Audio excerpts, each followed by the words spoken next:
To your boxing news now, just less than a year ago, Deejay Kriel relocated to Las Vegas to train under Kenny Adams. And in February this year, he got a chance to take on IBF Minimumweight champion Carlos Licona. Kriel trailed throughout the fight, but in the last round of the knockout, he hit the American down and claimed the IBF belt. Shahied Joseph had a chance to sit down and question the champion. DJ, take us through the final moments of your championship-winning fight. It was like I was on autopilot the whole fight, man. It was crazy what I was going through, and and then my coach was like, I went back after the 11th round. I sat in the corner, and he was like, "Listen, did you come all the way here for this? This fight is very close. You gotta knock this guy out if you want to win this fight. Did you come here all the way for nothing? You told me always you want to be a world champion. You got to prove it right now. You got to knock this guy out. Otherwise, it's over."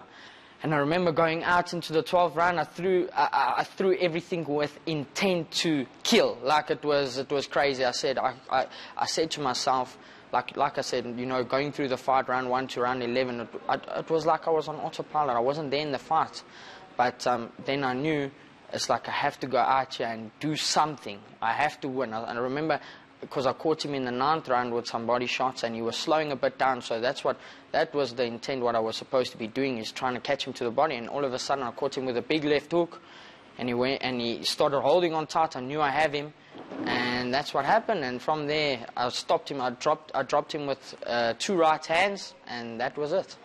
Now that you're the IBF world champion, what's next? And more importantly, who is next?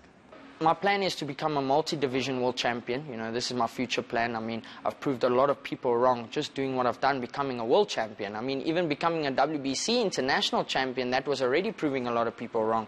I had 3 amateur fights. I lost all 3 amateur fights. So to come where I've come over the last few years is actually amazing if you think about it. So my plan from here is to prove people like that I can become one of the best in South Africa that they've ever seen. In an ideal world, how many fights would you like to take part in a calendar year, that is? We have a 3-fight contract deal, so every year I've got to have 3 fights minimum. It was, if I wasn't a world champion, I would have to have 5 fights a year. So now that I'm a champion, I'll have 3 fights this year. That is how it must be. With you being based in the States right now, what's their take on strawweight boxing or flyweight boxing, and is it on the rise? Is this a growing division, in your opinion?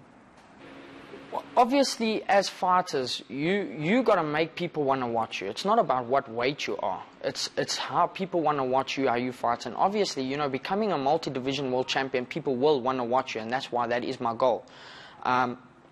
The thing is like, it is a big... It's growing. Our weights are growing. I mean, we've got that junior flyweight that boxes for Oscar De La Hoya. He's, I think, the WBO world champion. I can't pronounce his name. But he's good, and we've got flyweights. I mean, the thing is, like I said before, it's how you entertain people. It's not... So if we go out there and we have a very entertaining fight, people obviously will watch you more.